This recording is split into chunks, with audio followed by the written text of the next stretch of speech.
Olá, sejam bem-vindos a mais um episódio do Dois Cafés e um Filme. E aí, Mariana, tudo bem com você? Tudo bem, Dudu? Vamos lá? Vamos lá para mais um episódio. Nova temporada. Agora, mantendo esse novo período, né, de episódios quinzenais. E hoje nós separamos dois filmes que estrearam em março ainda, aqui em cartaz no Brasil. Você ainda consegue encontrar algumas sessões. Em breve estarão em streaming. E são o Devoradores de Estrelas e A Graça do Sorrentino, né, são esses 2 filmes que a gente decidiu conversar hoje, né, Mariana.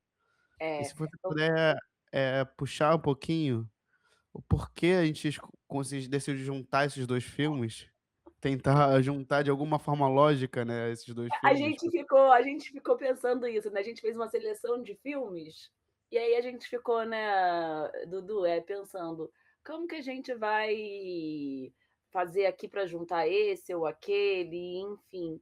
E, lendo a sinopse, partindo da sinopse, né, a gente partindo das sinopses, a gente pensou a possibilidade de trabalhar Devoradores de Estrela e A Graça do Paolo Sorrentino, né?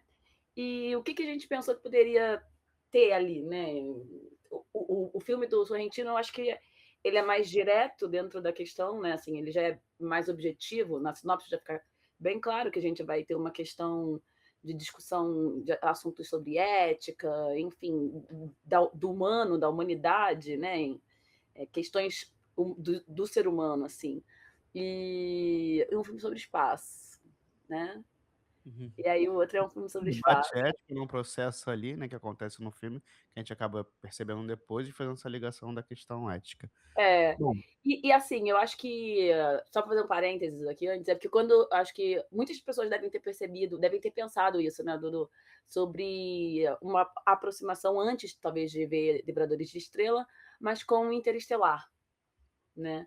E sim. aí, acho que foi também um pouco por aí que a gente pensou: "Poxa, pode abordar essas questões", né, porque a ciência no final das contas, seja na ficção científica ou no filme do Sorrentino, a questão da ciência e da ética, né, tá presente em ambos, em alguma medida. Eu acho que foi isso que a gente, de princípio, antes mesmo de ver os filmes, consideramos que poderia existir como uma ligação entre eles.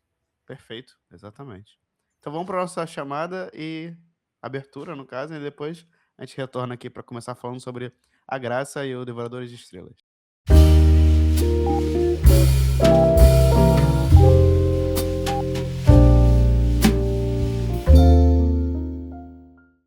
Bom, vamos começar com A Graça, um filme do Paulo Sorrentino. Esse filme ele estreou, no ano passado, na verdade, no circuito internacional, estreou em festivais fora do Brasil.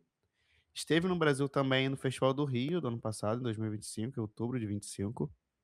E a distribuição para as grandes salas realmente começa esse ano, em março, né? Começou em março desse ano, no Brasil e fora do Brasil. E é mais uma colaboração, né, do Sorrentino com o Tony Servillo, né? O ator que também faz com ele A Grande Beleza, entre outras colaborações, né?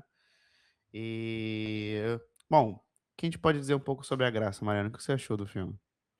Então, a graça, eu já gostava da Grande Beleza, eu gostei da Grande Beleza, né. Não acompanho muito o Sorrentino, assim, não vejo todos os filmes, mas eu lembro que eu gostei muito da Grande Beleza, e fiquei interessada justamente pelo debate e pela sinopse que faz, a princípio, uma oposição entre a questão ali do a gente faz spoiler aqui, né, Dudu? É, não, isso aí já é consolidado, Ok, certo. sem Eh, preocupação, pode falar.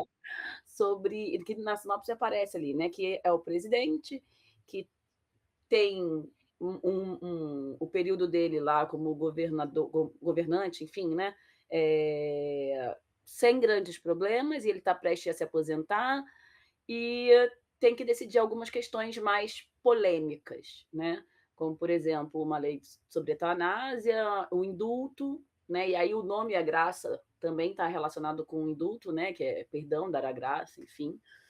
E ele no final, ele vai no final não, né, assim, no final das contas, o que eu quero dizer. A sinopse apresenta essa questão, né, e esse embate entre um lado de apoiar, de assinar a lei favorável, dar os indultos e tudo mais, né, que seria consolidado ali pela filha, que trabalha ali próximo dele, e o outro papa, né, Uhum, que, vai ao contrário. E ele tem uma postura o presidente, ele tem uma postura mais conservadora, então tem um embate ali. Mas acho que o filme vai para além disso, né, assim, para além dessa questão que está ali na sinopse. Eu acho que tem várias camadas colocadas, a própria questão dele com a esposa, né, que morreu, que ele tenta lidar com isso, enfim. E mostra uma personagem, eu acho que a personagem dele, ele vai racionalizando tudo, né, porque ele foi um jurista, escreveu compêndios, enfim, e tudo mais. E eu acho que todas essas questões que são postas ali a ele, entram em níveis de uma discussão ética mesmo. Só que, essa racionalização, esse processo ético de racionalização ali que ele faz, né, sobre essas questões que, no final das contas, são questões que dizem respeito à vida, né, a quem cabe decidir a vida ali, né, é, meio que vão deixando ele numa marra, sabe?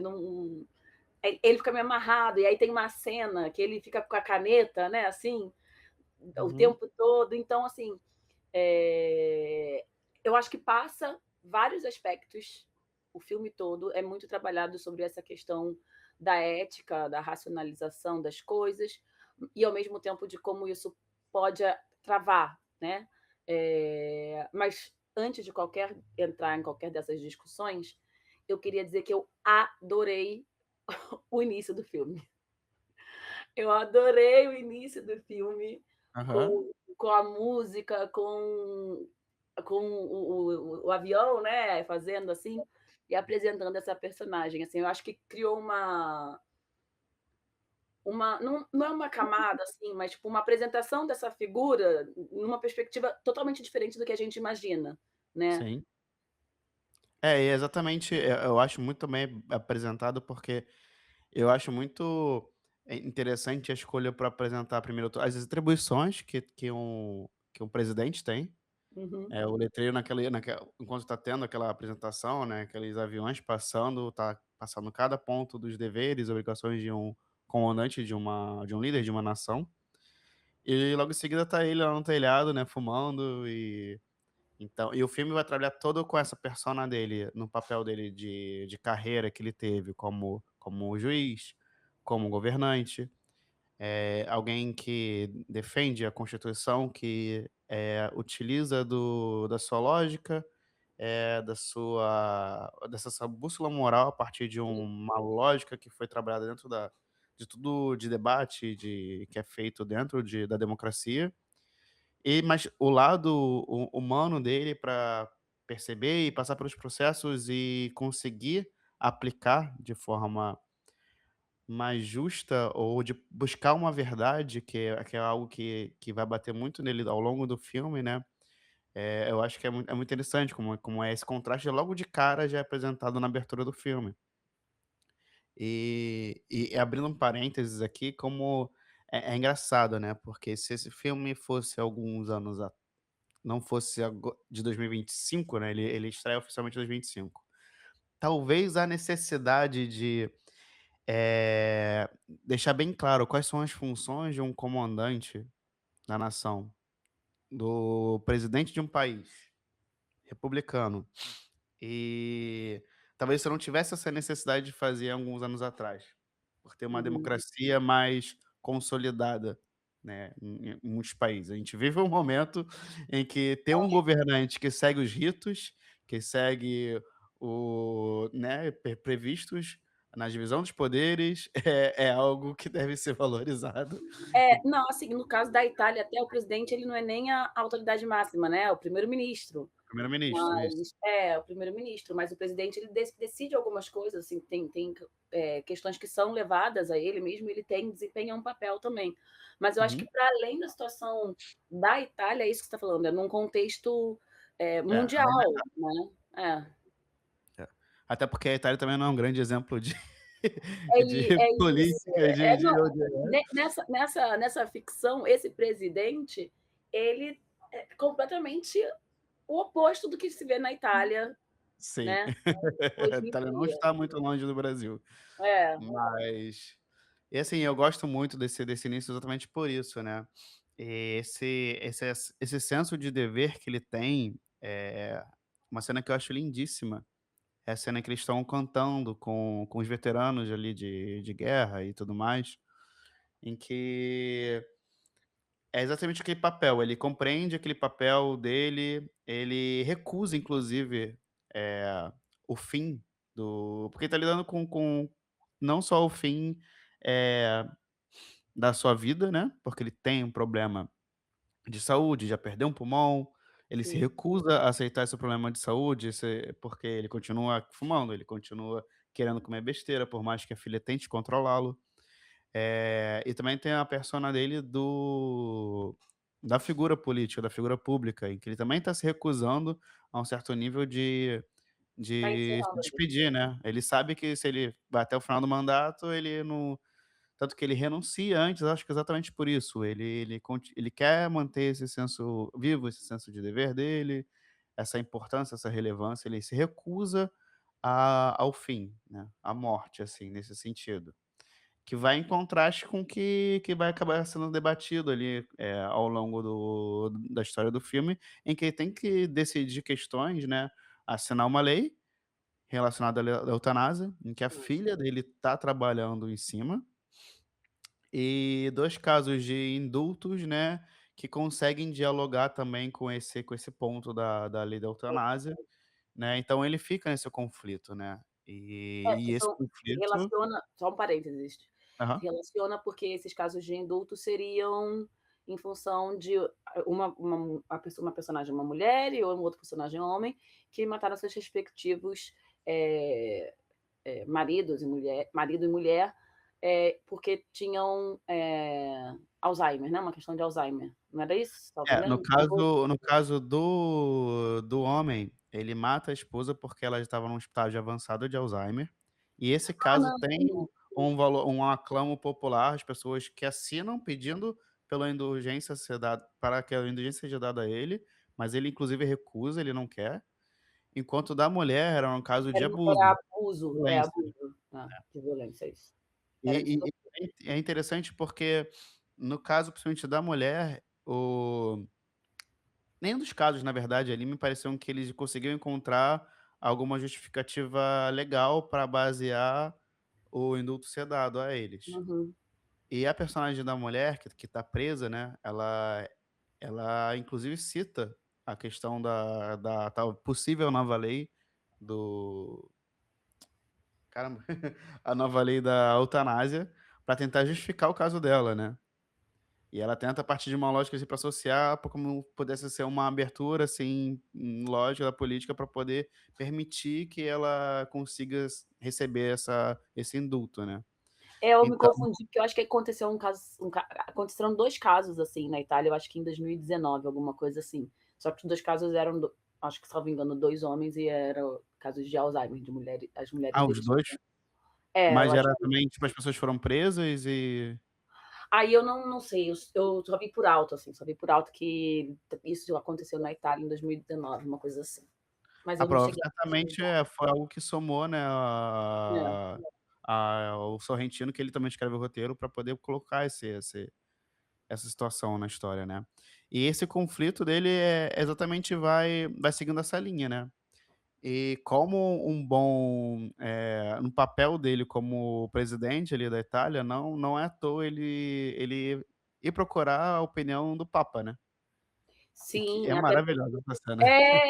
até porque, assim, se passa a história se passa bem ali em Roma mesmo, né, então Uhum. tem um duplo, regime político ali, a política e a política religiosa, e aí a figura do papa aparece para fazer esse par com ele, né, que seria mais ou menos Sim. uma espécie de par, não é um contraponto necessariamente, é mais um par ali. E eu acho legal a brincadeira que o Sorrentino faz, porque no primeiro momento que aparece, eles estão conversando, você vê que ele está conversando com o padre, Em nenhum momento eu pensei que ele poderia ser o papa, até ele falar que ele era o papa. Aham. Porque, ele é um papa negro, um cabelo com os dreads, com um brinco na orelha e ainda vai embora de moto. É assim, Quebra um paradigma, um estereótipo ali, né. mas só que a questão é que o Sorrentino vai e quebra 2 vezes. Porque no momento que ele tá conversando que é o papa, você olha aquela figura, você para: "Opa, será que a Esse é gente vai ter aqui uma diferente. igreja católica mais progressista?" Não, não vai. Não é assim, não é assim que a banda toca, É né. exatamente isso. Então, essa expectativa ela vai sendo quebrada 2 vezes, né. O Sorrentino ele Uhum. faz isso. Primeira vez a gente vai falar: Nossa, que diferente! A gente não esperava nunca um papo assim, né". E aí quando você pensa isso, então não, então esse aí vai essa questão, né, ética, da moral, da eutanásia e do direito à vida, enfim, agora a gente vai para um caminho progressista talvez, né, vamos ver esse contraponto aí da igreja, e Não nada. esqueça que ainda é a igreja católica. É, ainda não vai rolar isso agora. É muito bom, adorei. E assim, eu acho que o Sorrentino nesse filme, ele apresenta as coisas de formas muito claras, assim, nesse filme. Ele é um filme muito pé no chão na sua narrativa e no texto dele mesmo, né. Eu acho que dos Sim. filmes do Sorrentino, esse é um dos mais, assim, objetivos, bem mais diretos no seu discurso, né. O Sorrentino tem uma coisa de fazer um cinema bem à la Fellini, assim, né. Eu gosto dos filmes dele, O Grande Beleza, é muito bom. O último dele que eu assisti, o Partenop, também vai muito nessa linha. Ah, eu não assisti. Eu Não. recomendo, é muito bom mesmo, também teve no Bom, Festival do Rio, de 24, se eu não me engano. E o Sorrentino tá sempre é um dos queridinhos dos festivais, tá sempre sendo escolhido, né. E esse é muito diferente, é um texto, assim, muito direto mesmo, assim, do início ao fim, ele deixa claro, eu acho que ele tenta até deixar muito claro nisso, né, porque, eh, só tem exemplos que acontecem ali na trajetória na história do filme em que são até óbvios, como o caso do cavalo, em que ele tem que decidir a um nível individual, né, uma questão também de eutanásia. eu acho que assim, essa escolha, né, narrativa do Sorrentino talvez vá vai em encontro com a própria personagem do presidente, que é o Mariano, é Mariano? Mariano, É, né. É. isso, Vai talvez até de encontro com a própria construção desse personagem, da construção narrativa desse personagem, né. perfeito. Que tá sempre ali, pensando, articulando ali o pensamento mesmo, ele não é só um gestor, né, ele não é um burocrata, né, não traz essa dimensão, assim. Ele está sempre pensando dentro da própria construção lógica que ele fez, né, na carreira dele enquanto jurista, ele está sempre ali dialogando com esses pontos internamente mesmo, né, não estou dizendo nem no próprio texto, Uhum, de fala, assim, necessariamente. Mas você vê que a personagem tem isso, né, fica ali nela essa questão, da questão de pensar tanto que às vezes fica meio bloqueado, fica meio, hesita, né, eu acho que é uhum, isso, assim, porque no final das contas, ou talvez isso seja um ponto que perpasse os pontos principais do filme, que sempre vão estar voltando a essa questão da vida e do direito à vida, enfim, né, a o grande debate de quem tem o direito de viver, quem não tem o direito de viver, quem tem o direito de, deixar morrer e quem, sabe, pode ou não deixar morrer, enfim, um pouco naquela lógica de administração da vida, um pouco indo uhum, por uma ideia, talvez até mesmo assim, não é o que o filme fala, né, mas é o que a gente pode também trazer e discutir, no sentido um pouco da biopolítica que o Foucault fala, né, de quem que vai produzir decisões, quem que está responsável por produzir, decisões sobre quem vai viver e quem vai morrer, né. E aí essa biopolítica regulando a vida, né, uhum. Sim. populações, né. No caso, no filme, ele não está tratando disso especificamente, mas a gente pode ampliar para outros contextos, né, que a gente vive, inclusive, contemporaneamente, de estados ou instituições que regulam outras populações através dessas dinâmicas de poder e biopoder, né. Sim. É, e ele tem a compreensão do impacto da decisão dele que pode ter, né. Então, ele além disso, ele precisa fazer essa jornada de fim do seu governo, de tomar essa decisão, que é importante a nível de fechamento, porque é um marco, seria um marco num governo, né, dele, que é chegar e fazer sancionar uma lei dessa, é algo que realmente deixa uma marca no governo. Então ele vai caminhando para isso e lidando com um trauma e um drama a nível interno também, ao mesmo tempo, né. Que é a questão que é fundamental na história, que é a questão da esposa dele, Sim.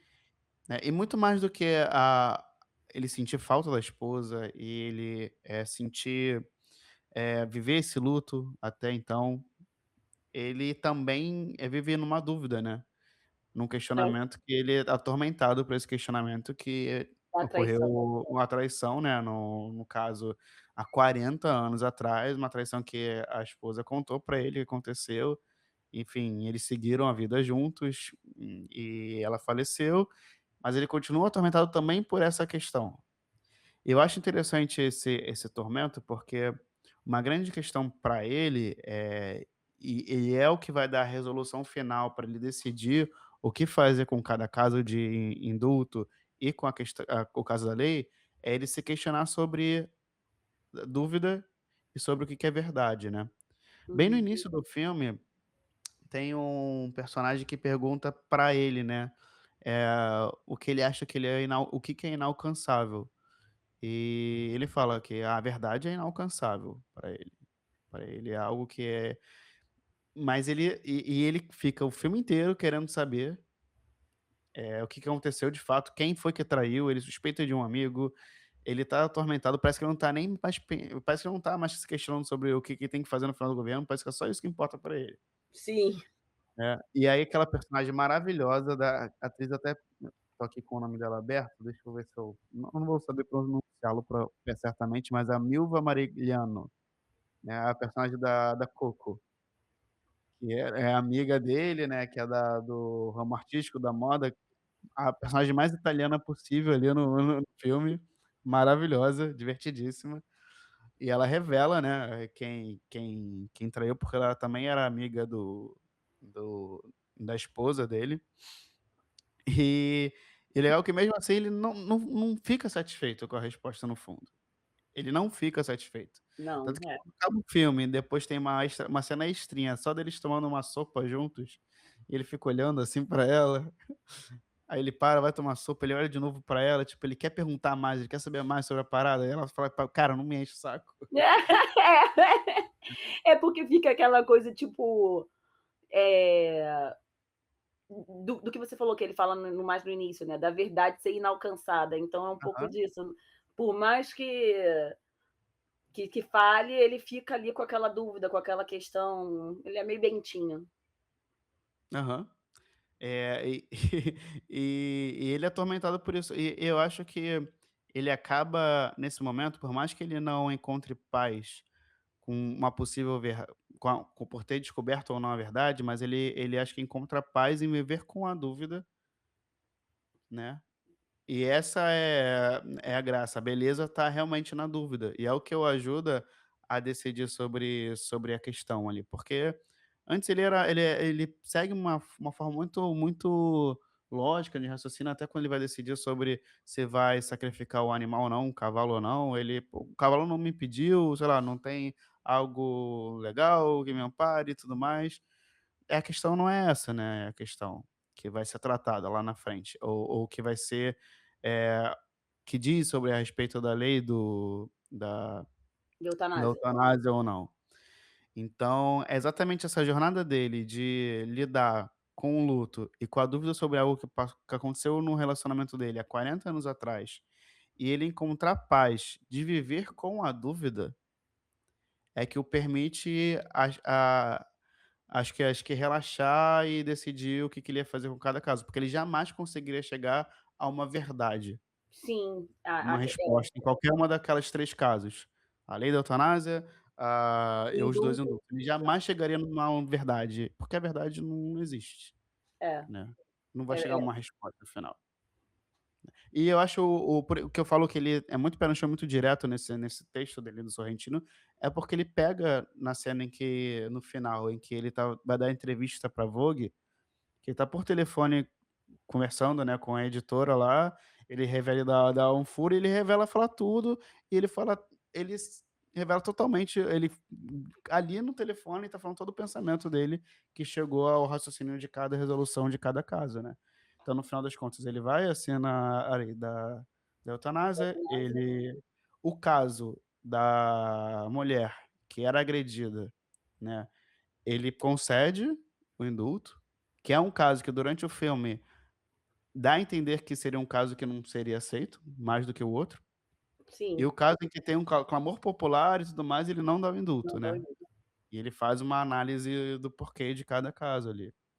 Então, assim, é um texto muito amarrado, muito coeso e muito, muito, muito direto, assim. Acho que o Sorrentino, não sei a que nível pessoal possa ter levado ele a escrever isso, mas você vê que ele quer deixar bem claro sobre o que que ele tá querendo conversar aqui, né. Sim, não e aí eu acho que também ele não floreia, né, isso que você está dizendo também, ele não floreia Não. o texto, e isso também aparece eu acho que na própria, fotografia, na própria montagem do do Sim. do filme, né. Ele trabalha com cenários também bem,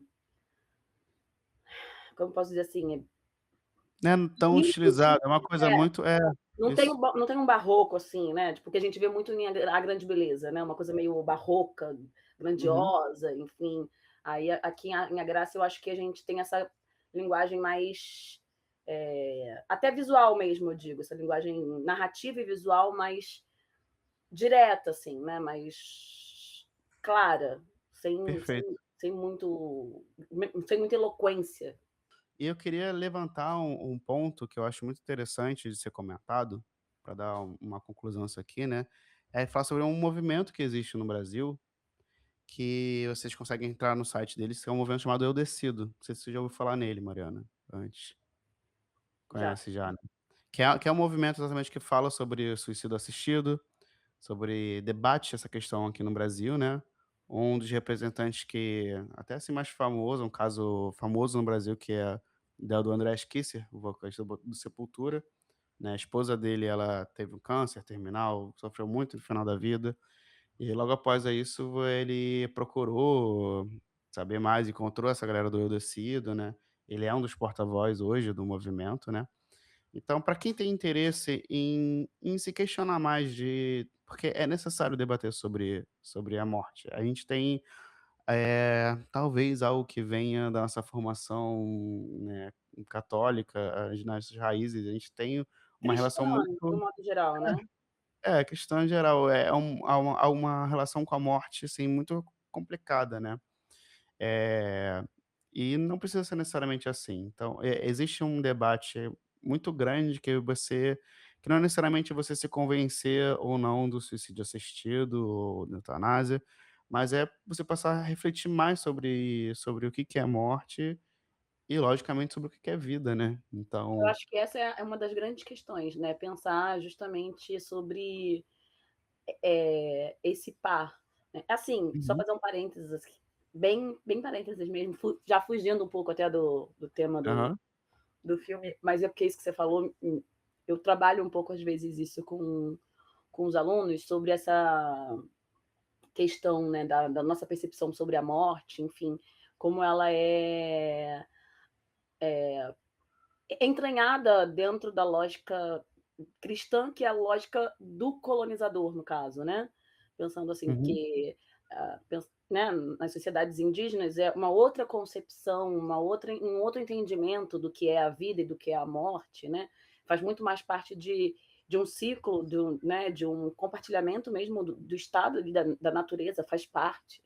E eu sempre trago um exemplo quando eu estou falando de sociedades, ameríndias, né, dos povos originários aqui, na região da América, e eu falo como houve uma incorporação, uma resistência indígena, né, nesse ponto, incorporando aspectos dessa sociedade indígena mexica, no caso, da região do México, né, que muitas pessoas chamam de astecas, mas são mexicas.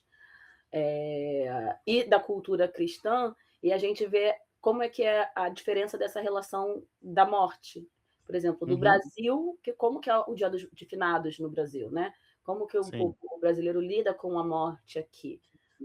Majoritariamente é um dia triste, enfim, tudo mais, porque está muito amparado nessa cultura cristã do colonizador europeu, né? E na região do México, a gente teve, nesse aspecto, aqui poderia ter tido também, não, teve outras incorporações, né, de ambos, mas no caso do México é muito visível, né, a manutenção de uma concepção também sobre a morte, do entendimento sobre a vida e a morte, dessa cultura mexica, dessa cultura indígena. Né? Então, o Dia dos Mortos, lá, Dia de Finados, é uma celebração, o Exatamente. entendimento do que é a morte é completamente diferente do que é aqui, né? Então é isso. E aí eu sempre falo com eles daquele filme A Viva a Vida é uma Festa, já que a gente está falando de É, filme sim. também, né? Aquele desenho animado É, exatamente. que mostra exatamente isso, né? É uma outra percepção do que é a morte, que a morte na sociedade, né? Na sociedade mexica, enfim, ela não é no fim, ela era parte de um movimento, porque a vida era Uhum. movimento, né? Então a morte ela faz parte mesmo. E a Sim. gente Esse é só um dos exemplos de cultura que consegue conceber uma realidade, compreender a morte de uma forma totalmente diferente que a gente tem aqui, né, e muitos países têm. Existem diversas outras que percebem o tempo de forma diferente. Então, assim, é algo que realmente acho que é fundamental para se compreender, talvez, na vida, é se questionar sobre isso e querer se informar mais. E se é, deparar com novas perspectivas, né. e podendo até, inclusive, pesquisar lugares onde já tem, né, já existem leis autorizando Sim. legalmente, enfim, né, Aqui eles colocam no site deles até um mapa de são 16 países que permitem, cada um com uma lei, né, aplicada de forma diferente, tem suas nuances, mas você tem, principalmente em países na Europa, né, tem Bélgica, eu acho. Alemanha, Austrália, Áustria, Bélgica, Canadá, Espanha, alguns estados nos Estados Unidos, Holanda e na própria Itália, que a gente conversou aqui no fi sobre o filme, né, Acho que tem uma Portugal, discussão na Suíça. França, A França ainda está sendo está discutido sendo aqui, discutido isso. eles mapeiam 6 países em que está num processo de legalização da morte assistida, que são Cuba, Escócia, França, Inglaterra, País de Gales e Peru. E na América Latina a gente já tem também a Colômbia, Equador e Uruguai, já aprovados lá, né. Então, mas é claro que é um debate social muito longo, e não só social, mas também é importante. Filosófico, Perdão, é filosófico, então é interessante, acho que procurar mais nesse sentido, né, você ter umas novas perspectivas e visões sobre o que que é a morte, o que que é a vida. e a vida. É, isso aí. E aí eu acho que a gente pode fazer até um gancho aqui, pensando sobre essa questão do que é a vida, né, do que é a morte, ou então o fim, como a gente falou, do fim da carreira do Mariano, no filme da Graça, mas no fim da vida, né, e se é o fim mesmo ou não, enfim, para o outro filme. Eu acho que a gente consegue fazer Perfeito. um, É o um, link que a gente link, que é possível fazer com o Devorador de Estrelas, né? logo após a nossa chamada. Vamos lá.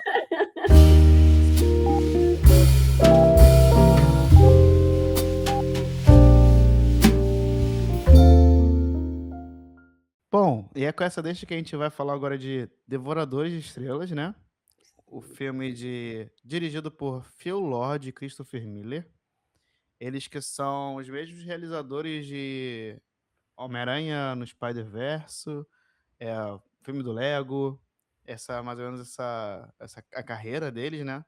Eu acho que é o primeiro grande filme, assim, deles, com grande lançamento e orçamento até, com filme de live action, não é um filme de animação, né.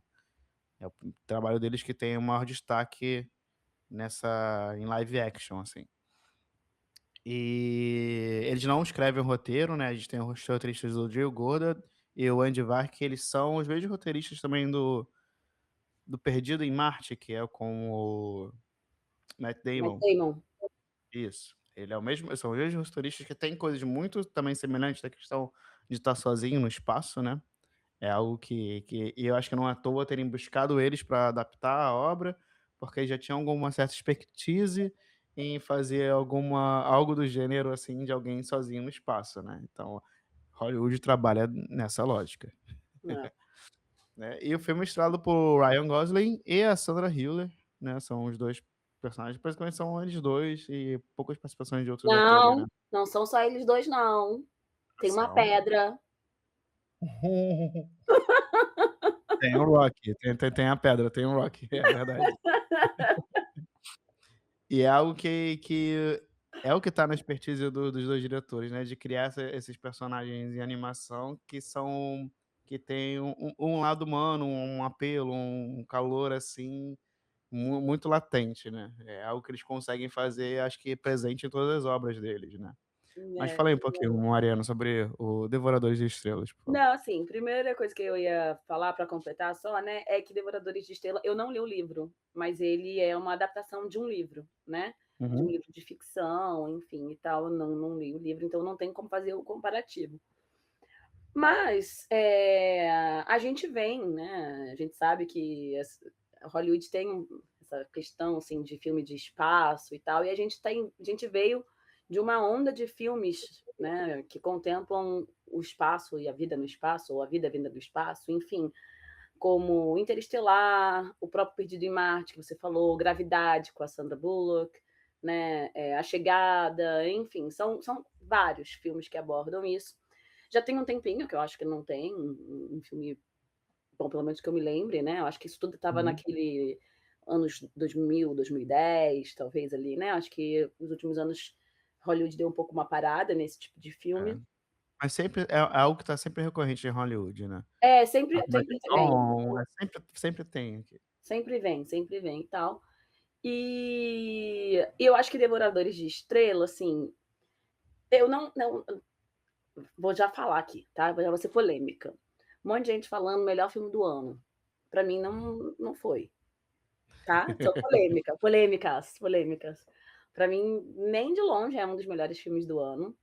Eu acho que ele tem questões interessantes, ele aborda essa questão, assim, do problema de, tipo, de um colapso do mundo, da Terra, enfim, e aí uma pessoa vai tentar resolver, né, vai lá resolver, um pouco como ali Interestelar, mas bem diferente, porque essa pessoa não é né, o personagem do Ryan Gosling, ele não é aquele arquétipo de herói, enfim.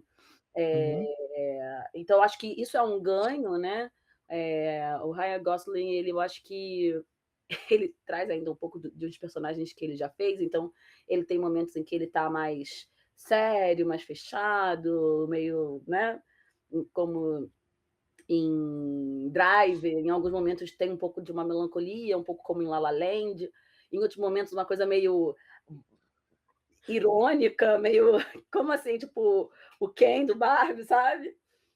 uhum, Então acho que é um filme que abre espaço, assim, né, para discutir sobre essa questão da do outro, de salvar o outro, no caso seria a população da Terra, né, e para além disso, o encontro com um outro, né, com que aí é o desenrolar mesmo, enfim, de todo o filme, que é ele sozinho no espaço, né, a personagem dele, esqueci o nome, Grace, né, é Grace? Grace é a Ah não, Grace é a da Sandra. eu não lembro o nome do personagem dele, mas, não Enfim, o importa. personagem dele, tá sozinho no espaço e aí tem depois um momento em que ele não tá lá sozinho, né.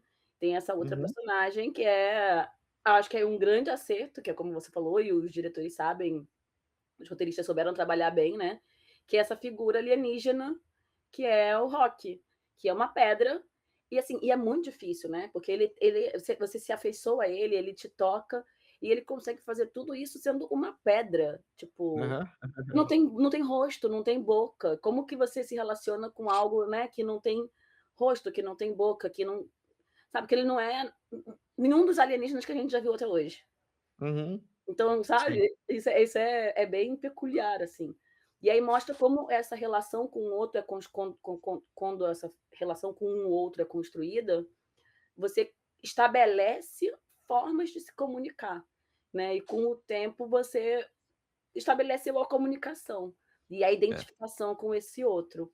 Então, assim, eu gostei de Devoradores de Estrela nesse aspecto, assim, mas não como o melhor filme do ano, eu acho que para mim não foi, sabe. Uhum. Eu não sou muito fã, assim, também de filmes muito de espaço e tal, não sei o quê, mas eu acho que tem esse ganho, sabe. Não, eu gosto, desculpa, vou fazer É, um desejo não, não, espera eu aí. gosto, mas os filmes de espaço que eu gosto são outros tipos, né, são aquelas ficções, bem ficções, né, enfim. Hoje eu não tô com a minha canequinha do Darth Vader aqui. Sim. Mas isso aí, vou falar sério agora sobre isso. Eu vi algumas imagens de gravação do filme, né? E eu acho que isso é um ponto positivo, por exemplo, nessa relação que consegue estabelecer do público que está assistindo com a personagem da Pedra, do Rock. Porque não é CGI, né? E eu acho que isso faz diferença. É.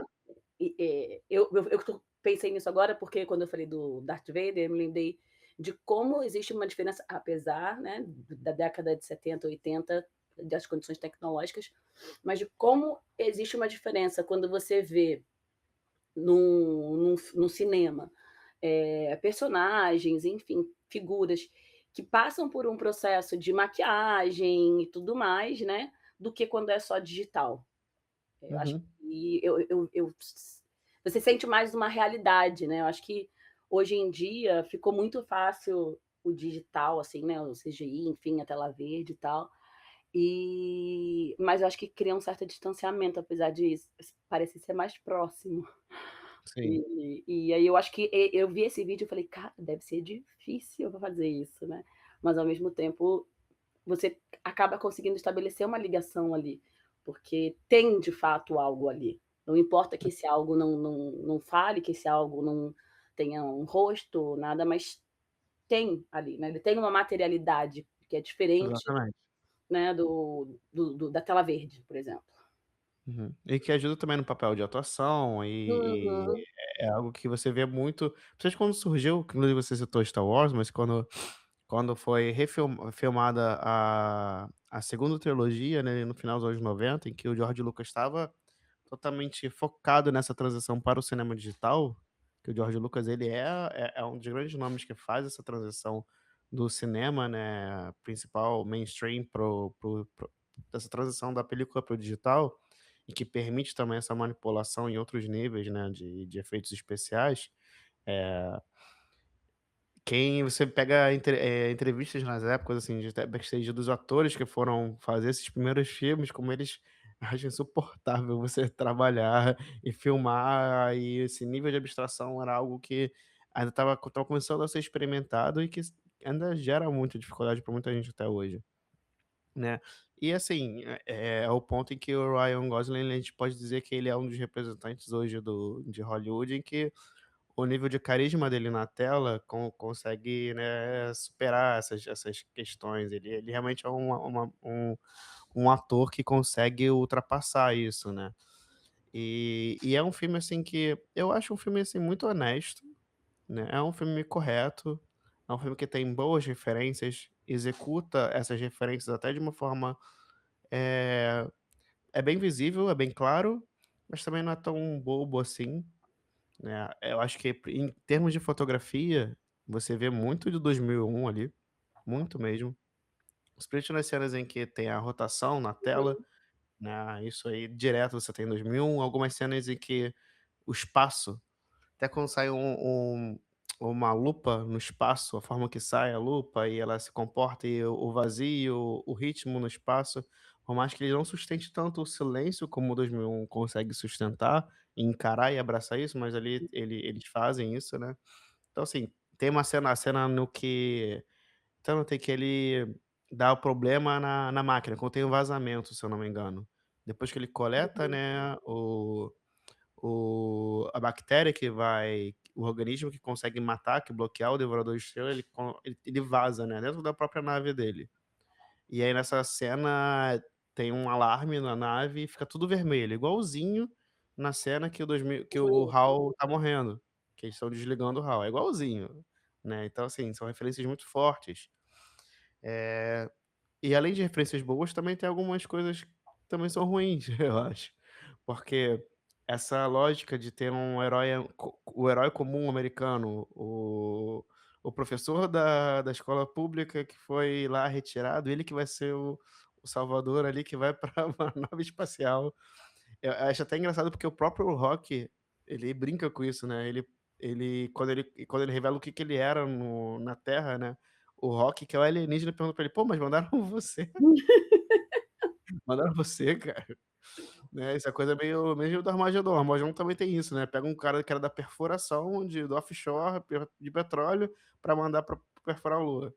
Então, também tem Mas essas eu acho que aí se traz essa dimensão aí, eu acho que talvez fique um pouco ancorada até na própria dimensão um pouco de uma comédia, sabe, de um cômico, não é de uma comédia, mas de um sim. cômico que o filme tem, que difere, por exemplo, aí de Interestelar que não, né, que aí é o ex-piloto que conhece, de física, enfim, né. Uhum.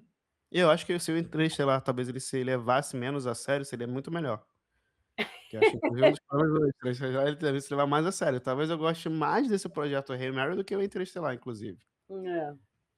Porque é isso, tem explicações bobinhas no projeto, essa exposição é bem exposto, mas é de uma forma leve e ele também não se propõe a ser algo, É, não né, tem uma coisa cerebral como física como pesada, o né, Interestelar tenta. O é. Interestelar tenta se passar, mas também dá explicações tão bobas quanto o pra contextualizar o espectador, quanto o projeto Hail Mary. Então, assim, prefiro muito mais esse inclusive, né, acho O muito mais Devoradores honesto. de Estrela, né.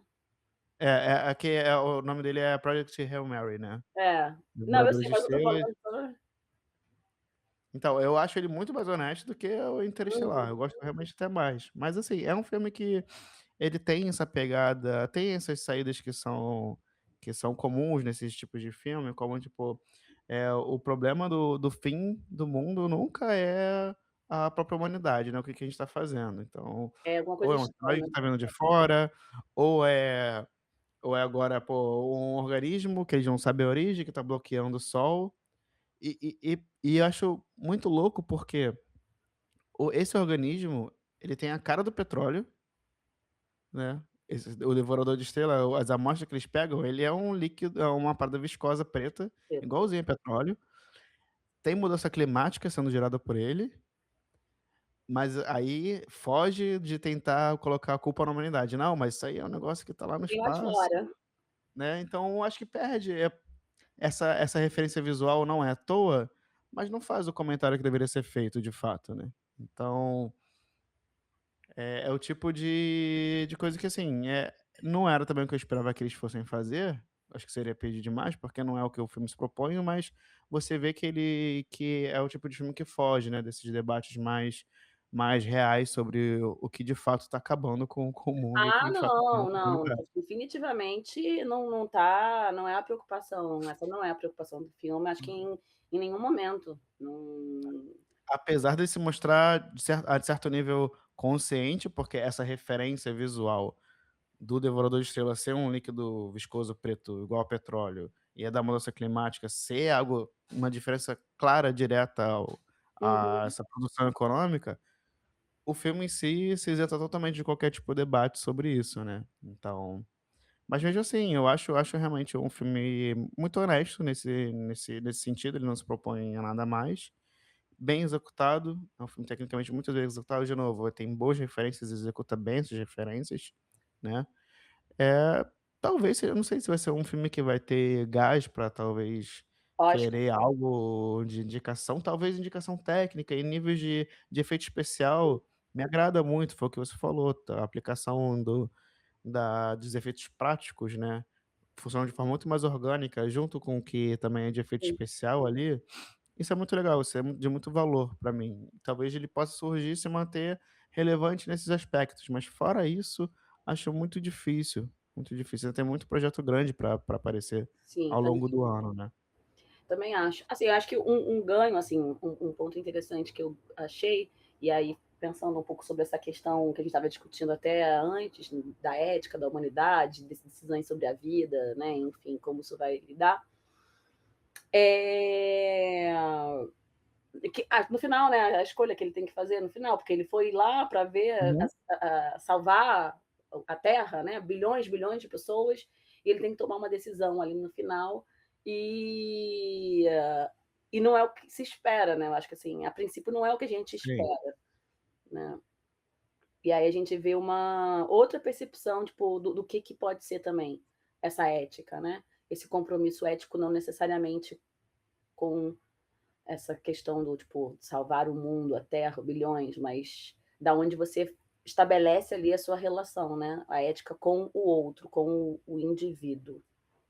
sim. É, ele se mostra já ser desde o início um personagem que tem um outro porque ele inclusive também tem um debate ético de quando ele é enviado para essa missão, porque teoricamente era uma missão suicida, né. Uhum, É uma missão que eles sabiam que não iam ter combustível para voltar. Que inclusive, falando agora combustível, abrindo mais um parênteses, quando eu falei que eu acho que essa referência visual do Devorador de Estrelas ser aquele líquido, uhum, é é muito claro que fala de petróleo, porque não à toa eles também usam ele como combustível, né. uhum. Então assim, pra deixar claro que eles têm muita é consciente isso. Mas enfim, voltando pra questão ética, que quando ele é enviado, ele é enviado, ele estava treinando outras pessoas, pra irem, e acontece o acidente, e ele tem que ir contra a vontade dele, né. É, ele não quer. Ele não quer, ele se recusa a isso, mas ele é enviado mesmo A assim contra a personagem da Sandra que vai não vai dar oportunidade. aham. Que é maravilhosa, ela mostra todo aquele conflito realmente dessa ética a nível de se portar com o indivíduo, mas, cara, esse é o dever que eu tenho que fazer pra salvar a Isso. humanidade, você vai, ponto final, não tem essa opção, né. Então ela é maravilhosa nessa cena, inclusive, que elas estão dando um recado pra ele, e ainda é uma cena que também consegue ser um pouco bem-humorada, porque a forma que ele reage, tenta fugir e tal. É. E ele vai se deparar com lá no na frente com esse ser de um outro planeta, que ele nunca viu algo igual, que ele cria essa relação, e ele entra nesse debate, né, de ele recusa o sacrifício no início e no final ele aceita esse sacrifício para salvar um outro ser, Uhum. né. O da Terra já estava resolvido, ele já conseguiu enviar as amostras pra Terra e toda a orientação pra Terra, e ele vai e aceita aquele chamado inicial de sacrifício e vai lá salvar esse outro ser. É, Mas por como um a gente disse que esse filme não é um filme que pretende fazer decisões também difíceis, no final das contas dá tudo certo. dá tudo certo, ele dá tudo certo, ele continua sendo professor. Ele continua Aham. sendo professor, continua dando aula. Continua mas assim, não tem problema, porque acho que a jornada dele foi ele realmente fez o sacrifício. O Sim, sacrifício dele não ficou menos válido, menos significativo por ele ter sobrevivido e os 2 terem conseguido chegar no planeta do rock, sim. né. Porque ele fez essa decisão, então assim, é um filme bem humorado nesse sentido, ele é bem esperançoso. Às vezes é bom também assistir uma coisa meio esperançosa nesse nesse Nesse contexto que a gente cenário. nesse cenário, então não é tão ruim assim, não é uma crítica, né. Eu acho assim que ele poderia se tornar algo muito maior esse filme se ele não fugisse de certas coisas que ele que ele parece que ele quer falar, mas jamais teria coragem de fazer uma crítica à exploração, predatória na nossa lógica de produção econômica, que a gente faz no mundo, Sim. está destruindo o mundo, né. Ele se evita disso, mas tudo bem. Eu compreendo que também não era o papel dele. É, eu acho que é isso, né, ele veio pra distrair aí, pra com efeitos, um filme que é pra ser visto no cinema, aproveite, vai no cinema, vá ver no Uhum. cinema. Não, e é bem bonito, tem cenas bem bonitas É, mesmo, a fotografia é bem interessante. Não à toa, tá bebendo de boas fontes, né, é. ah, como Gostei muito da 2001. cena da Sandra cantando.